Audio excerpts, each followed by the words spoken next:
Sounds good. Hello, everybody. Good evening.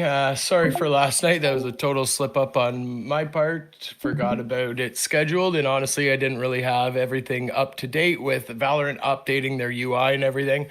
I wanted to make sure the presentation was good for you guys to send to your students for anyone that's unaware of how to create the matches and things like that. But I think most of you are pretty familiar with our process, so I'm not going to keep you guys too long. I'll go through it as quickly as I can. And then, like I said, we'll have the recording provided for you. You'll have the slide deck provided for you, and feel free to share the slide deck with your students so that they know everything going forward.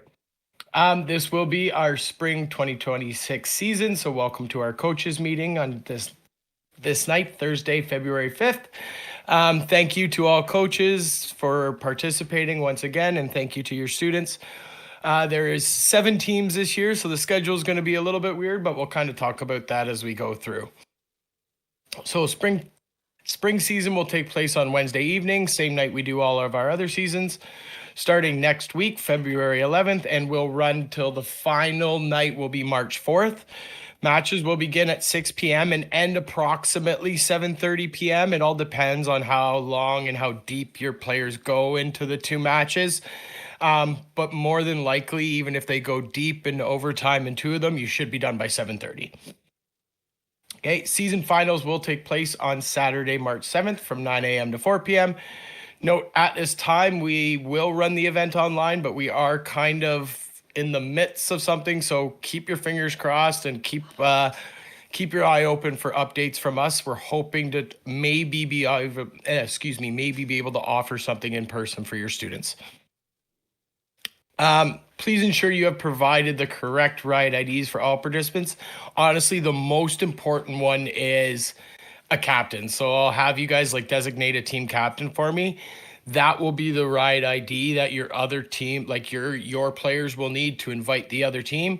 So that is really the most important. But please try to ensure that they're all as correct as possible, especially if I'm going in checking ranks to make sure teams are slotted in the right spot. It really helps me out. Participants must be 13 years or older as of February 11th in order to participate. And I think all you guys checked that off within our registration, so we're good to go there.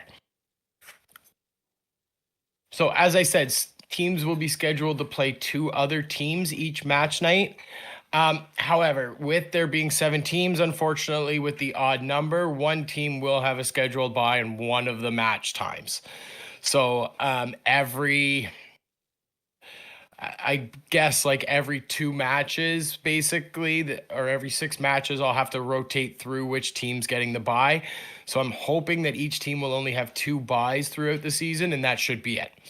I'm still kind of trying to finagle the schedule to make sure it works properly. Each match is played as a best of 25, so it's basically first team to 13, but you have to win by 2. So if it goes to 12-12, then the teams will go into overtime, and it's the first team to win 2 straight in overtime will win. The match continues to go if they split those overtime rounds 1-1. Okay. All matches will be played on a single map. I will indicate what those maps are in the schedule so that your students know well in advance and can actually plan and prep and things like that, and can set up the lobbies properly. All maps will be randomly selected out of the 7. So there is a 7 map. So there is, I think, 10 or 11 maps in total in Valorant. They go through a 7 map competitive pool. So I am going off of what they are using in their comp pool right now. So with there being 7 teams, you should be able to play at least once on every map before the season's done, hopefully twice. Okay. Maps for each match, like I said, will be predetermined, so you can share those with your teams and they can kind of see their schedule week by week. Teams designated as the home teams in the schedule have a choice as to whether or not they want to attack or defend. So when you're the home team, you're going to be the ones that are creating the lobby. So you just choose which side your team wants to start on, whether or not you want to start attacking and actually planting that bomb, or whether or not you want to start defending and actually defending that site and defusing it if that other team gets the plant down. Okay. So all your team has to do is, if they're the home team, they decide before that match going in whether or not they want to attack or defend. Your team will join the whichever side they want to start on. And then once that other team captain gets invited, they'll automatically kind of be slot. They'll see that the other sides are open and they'll just be able to put themselves and their teammates in there. Okay. Each team is allowed 2 timeouts to be used at any point during the match. So you guys and your teammates and your teams can use that as to your discretion. If you want, like if your team seems to be getting rolled really early on in the match and you feel like you need to use 2 timeouts to get your team going again, that's great. However, you don't have them. Let's say if you use them all in the first half, they don't replenish in that second half. So you have 2 timeouts. You guys use them accordingly throughout that match at any time. If you don't use them, they don't carry over to the next match or anything like that. So if you didn't use a timeout, it's not like you get 3 in the next match. So timeouts are always good, even just to like plan if you need to, or get your team back on the same page, that kind of thing. To call a timeout, it's pretty simple. The team captain will just indicate to the other team in all chat that they need to call a timeout. Then by hitting escape, it'll take them right into like the menus option, and it literally right below where all those players are in the lobby, it actually says either there's a surrender button or there's a call timeout button. So they just click the call timeout button and it'll automatically go through that process for them of a timeout. So like I said, team captains, each team will need to have a designated team captain. I generally just find it's easier for not only like setting up your lobbies and creating it just makes everything go more smoothly if you have one designated player that's doing that process for every match and every week. So if you have that one player, they are going to be responsible for basically creating the lobby, creating the custom game, getting their teammates in the lobby and everything, that sort of thing, inviting the opposing team's captain, indicating any connection issues in all cats. So that should come from just the captains. I'm trying to limit it as much as possible of who gets to use all chat, just so that we don't run into any of those issues that we could run into with teenagers and free chat. And then calling and indicating timeouts. So again, they would indicate that, like I said, in all chat, and then call that timeout accordingly. We will need question. Yep. How long are the timeouts? They are a minute. They're automatically set at a minute. If I'll go through the settings, so as long as tournament mode is set on, the timeouts will automatically be set at a minute for you. Okay, thanks. No problem. So just to reiterate, make sure especially that your team captain's riot IDs are accurate, because those are the IDs that the other teams will need to be able to actually pull the other teams in. There is like a 4-digit little hashtag that they need at the end too. So please just ensure that those are accurate as well. Into the match creation. So most of your kids will probably already know how to do this, but for those that don't, I went through it. This was part of me like having to update the slideshow. Was Valorant changed their UI earlier this year, so everything looks a little bit different. So it's simply, they just now when they go into the match, it basically looks exactly like that first screen. They click on play. Now all their options are on the left side as opposed to they used to be on the top. So they'll have to click on where that top option is the game mode. So when they click on that, it basically pulls up a whole nother screen for them. They'll have to scroll down a little bit to the very bottom to see custom, but it's literally like one screen. It doesn't even scroll down all the way.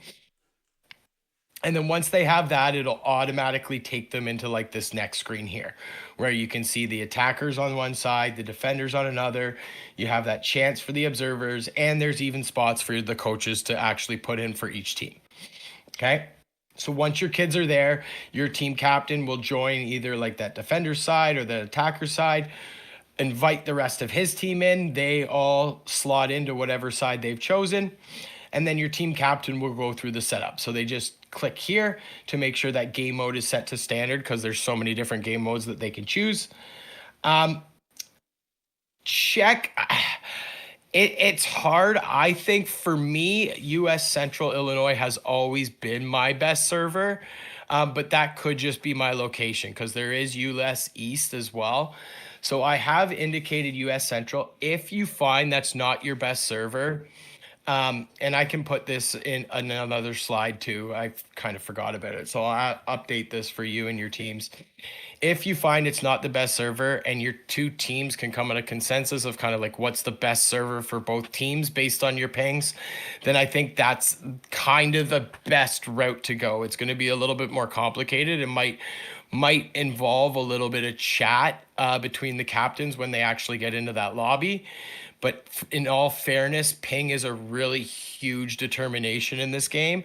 So the more even we can make that for both teams, the better. Okay, so again, I'm sorry, I'll add a slide to that so that at least your kids know that. But anyways, once that's set and once standard set, then they can go into actually the game options. That's that third basically slot right there over on the left. And then it brings up this next screen for them. They'll turn allow cheats off because it's still, as long as tournament mode is turned on. So turn allow cheats off and then they'll turn tournament mode on and win by over 2 on, because as long as tournament mode is on, then it automatically allows them to declare that timeout. If tournament mode is not on and allow cheats is both not on, then they won't even see that timeout option altogether. Okay. And then I've had, with Valorant adding in the ability to record replays, I would like to have your team captains turn that on just in case we get into any discrepancies within the match where I need to go back and review it. Then we have access to that video and I can actually go back and review it, especially if they're not on stream or anything like that. Okay. So then once that's set up, they'll hit close. It'll basically take them right back to this main screen. They'll just then, from that point on, just have to choose the map. And as I said, the map will be indicated. So they'll click on it. They'll choose the map from the pools and that schedule that's indicated for their match. I just said EG Abyss, and you'll see once you've actually chosen the map, there's like a little green check mark and like a little green box around it. Once they choose that, it'll basically automatically take them right back to this screen, right where their teams is. And then their last process is just to invite the other team. So you'll see there's that little invite button down there at the very bottom. All they'll have to do is make sure that their team is in that right slot accordingly. They'll invite that opposing team. To invite that opposing team, they literally just do search. And then that's where that information that you've provided for us for that team captain will be very important. They'll type in the username with that 4-digit hashtag kind of at the end, hit invite. That'll then pull the other team right into, or the other team captain right into the observers lobby back here on this screen in number 9. They can then just join that either side, either attacker or defender, which your home team hasn't chosen. And then they'll be responsible for pulling in the rest of their team. So then that way your students aren't responsible for inviting 5 players of unknown usernames and things like that. It's really just that team captain that they need to have that access to. And then that team captain can then invite in the rest of his team because he should have obviously the usernames of all the players that he's playing with. Okay. So if there's any questions on that, please let me know. But like I said, I'll provide this to your students. Most of your students probably have an idea of how to create the lobbies already themselves. There's just a few things they have to make sure in the game options that are turned on to make sure everything runs smoothly once they actually get into the game. As much as possible, please make sure teams refrain from using all chat in the game. Team chat is obviously allowed and encouraged. So there is, even like if your teams are uncomfortable with using a mic even with each other, there is a team chat option where they can chat amongst themselves in the game by typing. But please try to, as much as possible, have them refrain from using all chat. I just find the more we discourage them from using it, the less even ability we have or even chance we have of running into any problems down the line of having to discipline any students for unsportsmanlike conduct or rude behavior or anything like that. Okay.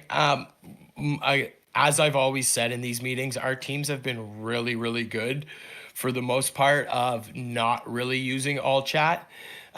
Again, we might have had one or two instances where it's occurred, but once it's been brought to that coach's and that team's attention, it gets cleaned up pretty quickly. I do encourage all chat being used, especially at like the beginning of a game or the end of a game. So if your players want to wish a good luck, have fun at the beginning of a match, or even a good half when it switches over from attack to defend, and a GG's at the end of the game, I just think it helps to promote a little bit of that sportsmanship that we don't often see in sports, let alone esports. Okay, and then to report connection issues or timeouts. That should come from team captains only. We'll go over connection issues here in a few slides. Actually, next slide. Sorry. So, connection issues. Players who get disconnected during a game are allowed to reconnect and rejoin. That's kind of the beauty of Valorant and having that pause timer. Is if it does happen, have your team captain basically put in all chat that there's been some connection issues with their playing with one of their teammates. They need to have a restart or a reboot. They'll pause the timer. And then once that player resolves their issues and can get back into the game, your team captain can put that in all chat. Okay, we're ready to go. And then they can start that back up. I do try to put like a time frame on this as much as possible. Like if after, let's say 5 to 10 minutes, your player can't rejoin, then I think at that point we have to try to finish the match as much as possible shorthanded and have your player just try to resolve those issues before the next match starts. Otherwise, it just snowballs. And once the next match starts, we're going to be waiting. You might be here till 8:30, 9 p.m. if we wait too long. Okay.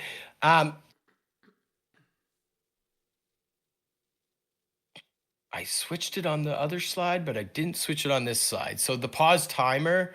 Oh, no, sorry. I did switch it. The pause timer, even with cheats turned off, there is a little thing at the very top when you have tournament mode turn on that says cheats when you go into like your settings. So to pause the timer, all they have to do is hit escape. Like I said, they'll see that little cheats tab at the top. If cheats are turned off, when they click on that, the only thing they'll be able to see is pause timer. Okay. So once they click that, that'll literally just pause like the entire match. It doesn't really bring up anything that notifies them or anything. It literally just stops the time on the match altogether. And then it allows them to resolve those connection issues. So Matt, just a quick clarification in case it comes up. Does the pause timer count as one of the 2 timeouts? Pause timer and connection issues do not count as a timeout. No. Good question, Dan. Thank you. Timeouts are separate and for gameplay strategical moves only. Connection issues do not count as a timeout. Good. Thank you. Okay. So then once your team gets back in, they can literally, your captain will be like, all right, ready to go. Our teammates back in. They'll literally just repeat the process, go back into hit escape, go back into cheats, hit pause timer again, and it'll unpause it, and they'll actually start to see that timer start to click down again. The only time I find it gets really, really tricky if it happens like mid-round is like you're going to have good communication between those captains to make sure everyone's ready, because it literally, once that timer unpauses, there's not much of a countdown or anything. They just go right back into where they pause that timer at that specific time. Okay. Substitutions and rotations. Substitutions are allowed, but only between games and not during games.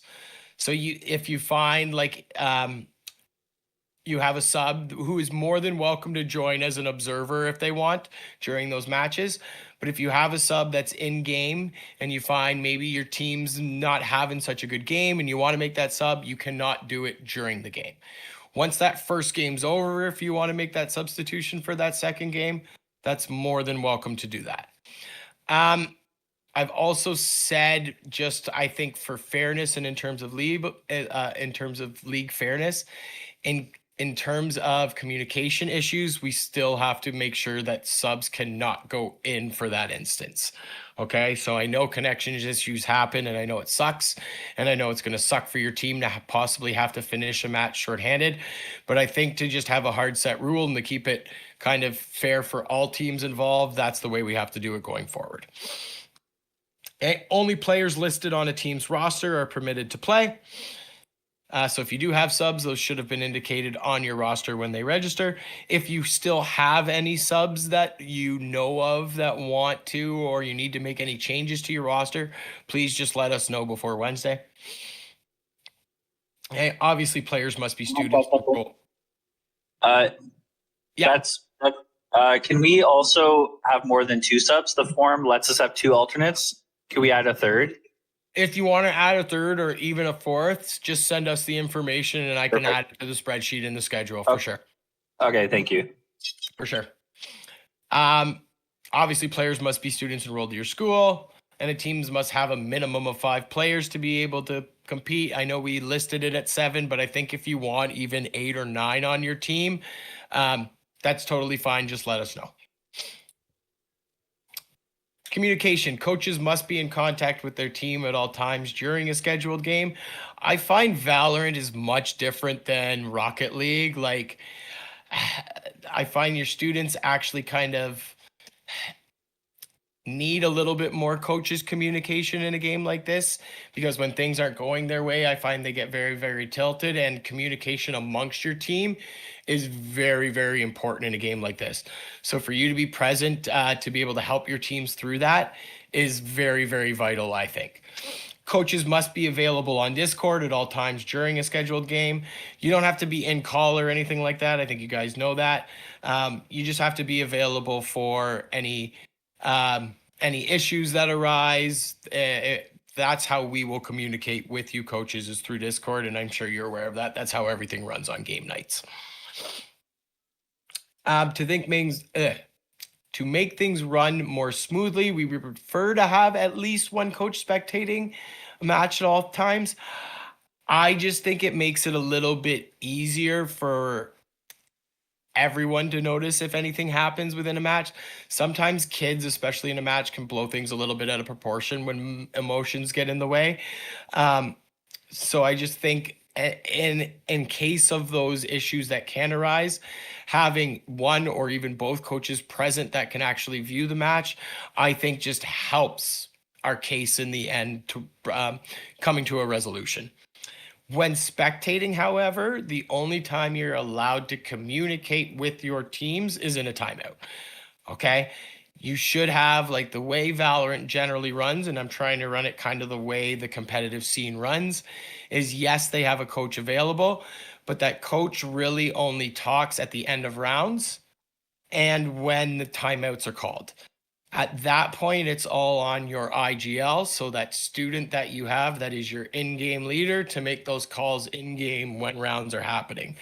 I personally think it really helps to promote a little bit of leadership within one of your students, a little bit of leadership. And honestly, it really gets them some critical thinking within the game, because they have to play a little bit of strategy. They have to be able to read how other teams are playing, read their comp matchup, and read really what works best for their team as well. Okay, so I just like to try to promote that as much as we can. If you are going to stream, which you are more than welcome to do for your own teams, I am going to try to stream one match each match slot, so 2 matches a week as much as possible.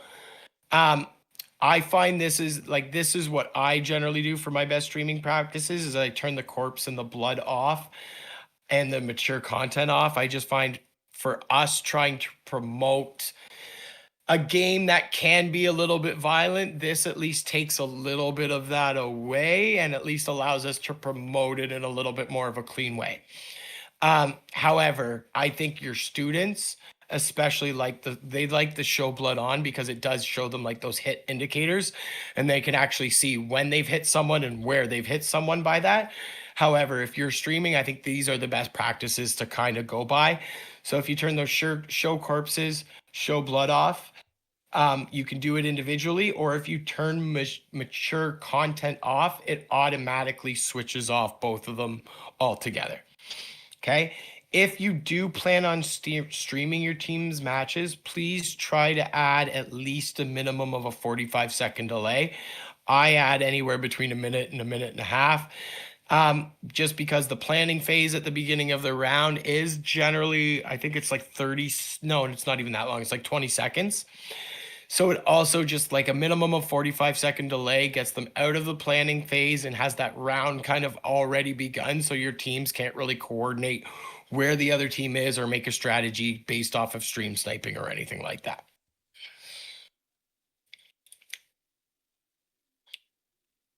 Code of conduct, all teams must adhere to the code of conduct outlined in our OC community guidelines.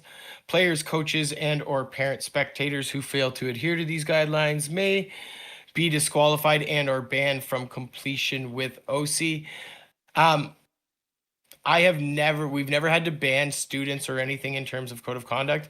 Honestly, I've never really even had to threaten a disqualification in terms of like their code of conduct towards other teams. It's more sometimes toxic gameplay or not following those rules. That's where I've had to really threaten that disqualification or those loss of matches. I think generally our students are pretty appreciative of the fact that they even get a chance to compete in something like this. So again, just if any issues arise, please bring it to myself or the other coaches' knowledge. And like I said, most of your students are pretty good with clearing that up as soon as it's been brought to their attention. Dan? No, nothing. I'm just getting ready ahead of time. Oh, you're getting ready ahead of time. Look at you. Dispute resolution. So coaches, if you guys can like if you notice your teams, if there's a dispute amongst your teams within a match, if you guys can come to a resolution, especially if one of you or both of you are spectating that match, if you can come to a resolution without even having to involve me, that's awesome. Obviously, I know if you're not as familiar with the game as things like that and you need to, feel more than free to reach out to me with any dispute that happens within a match. And we'll make sure that we try to come to a fair resolution for both teams involved. And then all decisions by me are final. I don't think we've ever really had anything come up in Valorant where I've had to like take a match away or disqualify teams or anything like that. Honestly, most of our issues in like terms of gameplay have come in Fortnite and that sort of era. So I think we're pretty good here. Oh, that's not the right date. No, it's the 7th. It's the 7th. I thought I changed that. Or did I not even? I don't even think. I must not have gotten to that slide. Anyways, I will update this. This is wrong. Tournament finals will be on Saturday, March the 7th, starting at 9 a.m. As I said, right now, our tournament structure will be online, but we are looking into hopefully being able to offer your students something in person. That it's just a little bit of logistics on our end and trying to figure it out here in a short moment of time. But like I said, just keep your emails, keep an eye on your emails. And if we do come up with something, we'll let you know. Otherwise, have your students expect for it to be online right now at this point in time. Actually, I'm going to Okay. add to that, Matt. We are in Okay. fact planning an event at Centennial College at their Dell Alienware Lab. So in order to finalize that with Centennial College, we would need to know from coaches and their teams if in fact they would be able to travel and would be available on March the 7th. So I will send out an email. We'll need to know by the end of the first week of matches, so basically by next week. That also gives you about 4 weeks, 3.5 weeks or so to sort out any permission forms or anything you need to do at the school level. But we'll need to have confirmation that teams are able to attend in person. And then once that happens, I can confirm everything with Centennial College and provide more information about how the day will run and all the rest of that. So let us know as soon as you're able to, whether your team is able to participate, and watch out for an email that you'll get from me reaching out for your decision from your team. If I could spell. Oh my God. Okay. Perfect. Already updated now too. Okay. That's pretty much it for the presentation. Like I said, I'll add that one slide in. But other than that, are there any questions so far? Or any league structure? Like I said, the schedule will be finalized and I'll send that out to everyone as soon as I have it finalized so that your teams can actually start to plan accordingly going ahead to next week. And again, if you have any questions when the schedule comes out, please just feel free to contact me and I can answer them at any point.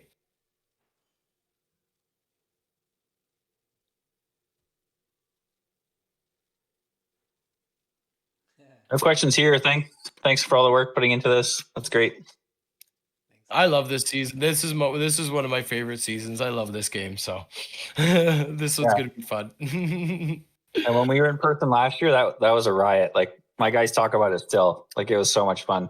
Well, that's why we really want to try to be able to offer something in person again, because I know your kids absolutely loved it. I know everyone's loved the experience. Yeah, last year, like so, everyone. It was the atmosphere was great the whole day. Like it was really fun. yeah. So if we could try, we're really trying to get something in the works. So yeah, talk to your teams, find out if they are available, and then we'll try to get that in the works for everyone for sure. Awesome. Thanks. Thanks, everybody. Yeah, if there's no questions, we'll let you guys go and enjoy the rest of your Thursday evening. Thanks again for signing up. Thanks again for taking the time to do this. We really appreciate it. Yeah, Thanks very thanks so much. Good night. Night. See you next week, guys.